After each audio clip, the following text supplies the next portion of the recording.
a few years later, when you were actually, I guess, in high school, and that's where you met your wife, is that right? Yes, I did. Okay, and I love the story about, you said that she was rooting for her team, and you were playing catcher on the other team. That's right. So, of course, you had to come together. Yes, they were giving me such a bad time. We had driven down in San Fernando Valley. It was a summer league, and boy, I mean, you know, it's a summer league. Come on, I mean, you know, how bad can it be? Well, they just got after our team, but they got after me because I'm closest to the stands. Sure. And I looked around at them. I remember one of the lines. I said, "Get a life." I said, "Come on." And when I said that, that was a wrong thing to say, because she and a lot of her girlfriends were there. And at any rate, it turned out to be the start of a good relationship, of a great relationship. I would say so. 45 years later, that's pretty amazing. Yes, yes. We were married fairly young. We've tried to talk to our own kids about what it's like to get married when I was 21, she was 20, but it worked out well. Thank goodness she was patient. And later on, after she graduated from college and became a teacher, and then later on she went back and got her master's in psychological counseling, and I think that was probably the great savior for me. Now let's talk about, you became an accountant. Right. How did you get into that? How did that happen? I wish I had a snappy answer for it. Okay, well. Numbers were relatively easy, and they worked up to a certain point. These are accounting numbers. To a certain zero, or what? Yeah, well, my son, I think I might have mentioned this in public, a number of people here in town remember we were at some high school event or something like that, and he stood up in front of a group of people, and he said, "Pop," he says, "you know why math was so easy for you when you were my age?" And I go, "Oh, geez, I don't know what he's going to say." I said, "No, Dan, why?" And he says, "Because there were fewer numbers." But nevertheless, accounting was a good step for me. It was within the realm of reason, and from that I learned that indeed you're dealing with people. I mean, it's a service business. Right. I've been doing it a long time. I'm a big cheerleader for accounting. If anybody is out there, any youngsters are out there watching, yes, I think it's a great career.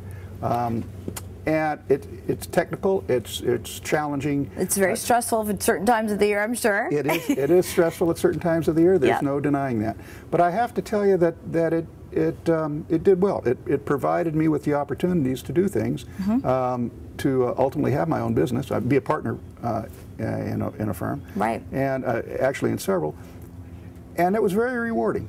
It worked well. Now tell us how you got to Palos Verdes, into RPV. Oh, well, when my wife and I got out of college, we were married while we were in college, and so we both put each other through school. Okay. That's another lesson. That's another lesson why we told our kids, don't get married until you're out of college. Everybody says that. Life's lessons. But nevertheless, having grown up in the desert, and my wife growing up in the valley, we wanted to get to the beach. We were beach people. Okay. By then, my wife introduced me to a couple sports that we've enjoyed our entire lives. One was surfing. Okay. And one was skiing. Surprisingly, I didn't have a lot of opportunity to do that. And I always like to say there was lots of beach where I grew up. There just wasn't any ocean. There you go. There you go. And our first date was in Manhattan Beach. Ultimately, a couple years after we graduated, we bought our first home in Manhattan Beach. And then as our family started to grow, we just started looking for where there was all the things that you want in a community. Sure. And we ended up picking Rancho Palos Verdes 36 years ago. Wow. Same house, by the way. Wow. Yeah. That, you know, and it's interesting to me as well. You mentioned surfing. Now, do all your kids surf as well? Not. Everybody has surfed. Okay. But I think the only one who really spent a lot of time with me doing it was my son, Daniel. But the girls are big boogie board fans. Yep, of course. And they're out on those whenever they come to visit us here. Okay. I have a son-in-law who has discovered the ocean too. Grew up in Colorado. Yep. So he's always after his wife to come down, bring their kids, and go to the beach. Good things happen. Now, I'm going to throw a tough question out here for you, Steve. 45 years of marriage, what's the secret of keeping that happy and successful? Marrying the right person who has a lot of patience. Very good. Is probably the key item. I don't know that dealing with me necessarily is always an easy thing. I think it's not too hard. Well, the truth is that we have a lot of interests in common, and we have a lot of interests that are elsewhere for the other. So maybe a little bit of latitude.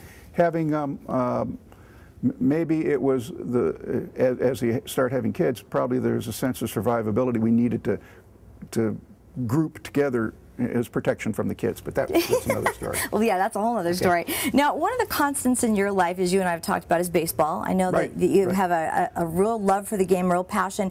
You coached baseball, and what I think I really love about your philosophy is it makes you appreciate things, because it's a hard game. I talked to Luis Gonzalez about this once, and he said, you know, it's a game of failure. Yes. And makes you appreciate every hit, you know, every out, every run, everything. And you express that when you coached as well. Talk about that a little bit, how it sort of compares to life. Boy, I hope we have enough tape in the can. Yeah, we do. For this. First of all, it was fun. Now, when you're a youngster playing it, and I was not a particularly good baseball player, so but it was fun to participate in. Sure. And it was the kind of thing that you would go out as a youngster and you'd just go to the field and you'd just play. When you start, put it in perspective, we started playing before Little League came to my town. Okay. And ultimately they took over our fields, and the rest of that is history. But I think it was just the enjoyment of it. You can't articulate it even as a teenager. You just like to go play it. Then later on, you realize, well, you like playing it because you're with your buddies. Sure. And then you start learning things. Now, there's a period in life where you just go, you know, you're a fan and you go to games. Later on, when I started coaching, I learned that what I thought I knew automatically from as a youngster, you had to go relearn, because now, and truly, you do learn all over again. I coach two sports, baseball, which soccer, I had a lot is that of fun, right? and soccer. Now, I never played soccer. Okay. So technically you have to learn the mechanics of it. Sure. We're never quite as good as those dads who were coaching who had played it. You learn that. Sure. But nevertheless, you understand that you've got to go through the mechanics and you need to talk about strategy. People have talked forever about the relationship between any sport and life. Yes. I have yet to give anybody a squeeze bunt sign in the office, however. Not yet, right? Not yet. Maybe in your retirement, right? I could come up with that, right? Now, Dodger fan, yes? Yes, absolutely. My first Dodger game. Oh, by the way, my son asked me. He said at one point in time, I won a trivia question about naming all the PCL teams, all the Pacific Coast League. He said, "How do you know that?" I said, "Because our Little League was named after PCL teams. It just the way it happened." In the Dodgers were the first major league team out here. My first Dodger game was sitting behind the fence on left field in the Coliseum. Wow. And seeing them there. And then the family I came with were from Chicago, so they rooted for the Cubs that were playing there. Sure. I had no point of reference. I was just there to see a game and have a good time.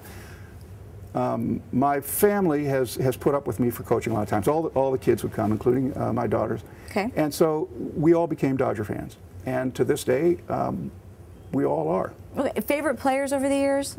Well, all the guys who I remembered when I started watching.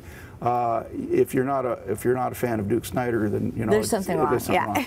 But I mentioned that to the kids, and so watching that famous infield, you know, when we had stability there for so long. Sure. But then I remember, you know, here I've got Garvey, and I still remember Wes Parker, you know, throwing to Jimmy Lefevre. Okay, well, those are favorite players. Probably and it was great seeing Koufax. Probably the guy who set the tenor for us, two guys that stood up, and I think they were important things. I'm reminded about that. One was Maury Wills, because of the fact that he had been in PCL for so long. Yeah. You see him around here, by the way. Oh, all the time. Yes, we love Maury. Well, people forget the fact that he had been in the minor leagues for so long, yeah. and then he came up and people said, well, lucky break nothing. What he proved was that hard work, and I believe this, sure. by the way, I espouse this all the time, not just to players. I say that luck is what happens due to hard preparation when the opportunity comes along. Absolutely. So a great lesson with that. Mm-hmm. The other guy, and I never thought about this, by the way, being a catcher, you know, you view all pitchers a little suspiciously anyway. Sure. But was Drysdale. Because Drysdale was in your face, and he was the ultimate team player. You brush back one of his players, you're going to get the same thing. Yeah. Now I feel a little bit different about some of it. I can get into a lot of big debates about it, but I think that from him you learn about the fact is that these are your buddies, these are your teammates. Teammates, yes. And you go through all that. I mean, we could sit and talk about that. Yeah, we could talk about it. So let's talk about your kids. You've got 3 kids. Tell us about them. Right. 3 good kids, especially since they're working and they're not in the house. That's good, right? It's good when they grow up and move away. Right. Our oldest, and they were all involved in the community in high school, and sure. they've got friends here. Oldest daughter is Jennifer, and she's married. She's got 2 kids. For anybody who's watching this, yes, she has a girl and a boy, and very successful in business. And then her husband's a banker. He does very well too. They live up and they just bought a new bigger home in Piedmont. Okay, in Northern California. The second one is Daniel. He probably spent the longest with sports activities with his dad. Poor guy. I'm sure he had fun. Well, he mentioned that during our retirement, by the way. He's a very articulate guy. He's a newspaper editor. Okay. He's married to a school principal, so they're 2 very bright parents. They have a boy and a girl and a boy also. Okay. Kind of a wordy girl, by the way. A little, I wonder where she got that. And I hope that you're spoiling them rotten, right? Absolutely. Because that's your job is... Any chance that I get to do that, payback is so great. Isn't it? Loud toys and things like that. Yes, thank you. Everybody does that. I did manage to get one of them a drum. There you go, see? And then the youngest one is Karen, and she was married about 2 years ago, and she's expecting their first one coming up in December. Very nice. So that's what they're all up to, and all have done well. They appeared at my retirement, and they spoke about it in cahoots with my partner. I didn't know that they were going to do this, and they did a nice job.